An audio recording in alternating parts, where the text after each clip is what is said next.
हाल ही में ICICI bank ने बचत खातों के मिनिमम बैलेंस में जबरदस्त बढ़ोतरी की और उनका ये बदलाव ग्राहकों के लिए एक बड़ा झटका रहा।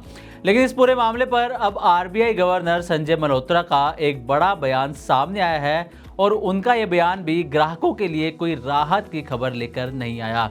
तो आइए जानते हैं कि आखिर क्या है ये पूरा मामला। इस रिपोर्ट में जानेंगे आईसीआईसीआई बैंक के मिनिमम बैलेंस, कैश डिपॉजिट और कैश विड्रॉल के नए नियमों के बारे में। साथ ही जानेंगे कि बाकी सरकारी और प्राइवेट बैंकों में मिनिमम बैलेंस के क्या नियम हैं। तो आरबीआई गवर्नर संजय मल्होत्रा का कहना है कि हर बैंक अपने हिसाब से मिनिमम बैलेंस फिक्स कर सकता है। कुछ बैंक मिनिमम बैलेंस 10,000 रुपये रखते हैं, तो कुछ 2,000 रुपये और कुछ तो जीरो बैलेंस भी रखते हैं।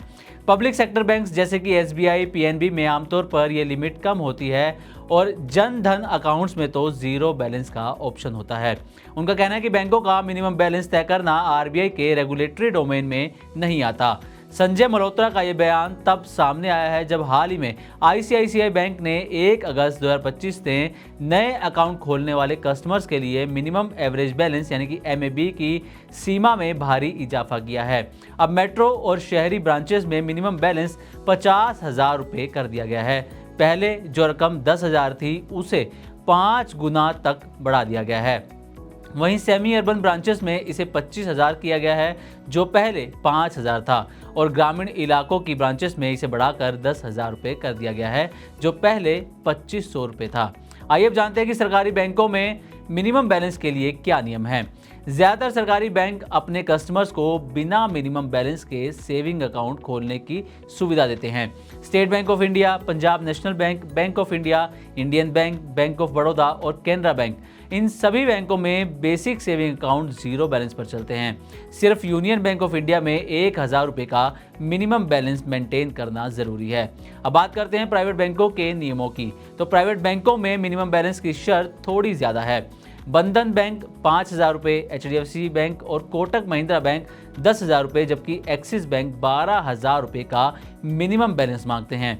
लेकिन अब आईसीआईसीआई बैंक ने इससे भी ज़्यादा मिनिमम बैलेंस तय किया है। और सिर्फ इतना ही नहीं, आईसीआईसीआई बैंक ने कैश ट्रांजैक्शन के चार्जेस भी बदल दिए हैं।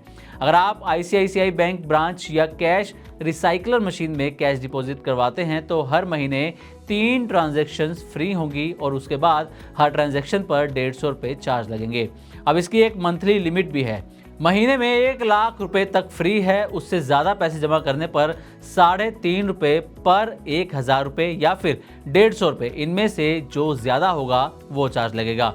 थर्ड पार्टी डिपॉजिट के केस में, यानी अगर आप किसी और के अकाउंट में कैश जमा कर रहे हैं तो आप एक बार में 25,000 रुपये से ज़्यादा नहीं डिपॉजिट कर सकते। कैश डिपॉजिट तो ठीक है, लेकिन कैश विड्रॉल का क्या?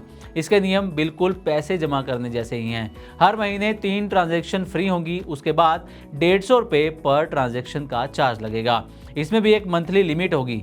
1,00,000 रुपये तक फ्री और उससे ज़्यादा पर 3.5 रुपये पर 1,000 रुपये या फिर 150 रुपये, जो भी ज़्यादा होगा वो चार्ज लगेगा। अगर आप किसी और के लिए पैसा निकालना चाहते हैं तो उसकी लिमिट भी 25,000 रुपये पर ट्रांजैक्शन है। अब मान लीजिए कि आप कभी नॉन वर्किंग आवर्स में पैसे डिपॉजिट करवाना चाहते हैं तो इसके भी अलग चार्जेस होंगे। अगर आप शाम 4:30 बजे से सुबह 9 बजे के बीच या बैंक की छुट्टी वाले दिन कैश रिसाइकलर मशीन में पैसे डालते हैं और महीने में 10,000 रुपये से ज़्यादा जमा कर चुके हैं, चाहे एक बार में या कई बार में, तो हर ऐसे ट्रांजैक्शन पर 50 रुपये का एक्स्ट्रा चार्ज देना होगा।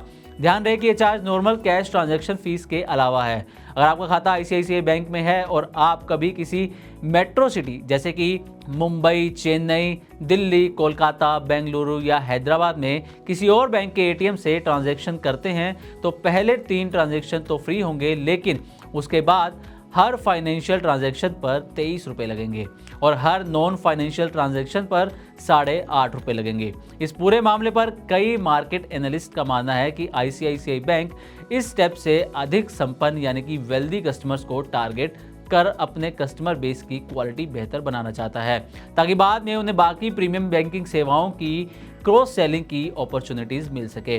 तो उम्मीद करते हैं कि हमारी तरफ से दी गई जानकारी आपको अच्छी लगी होगी।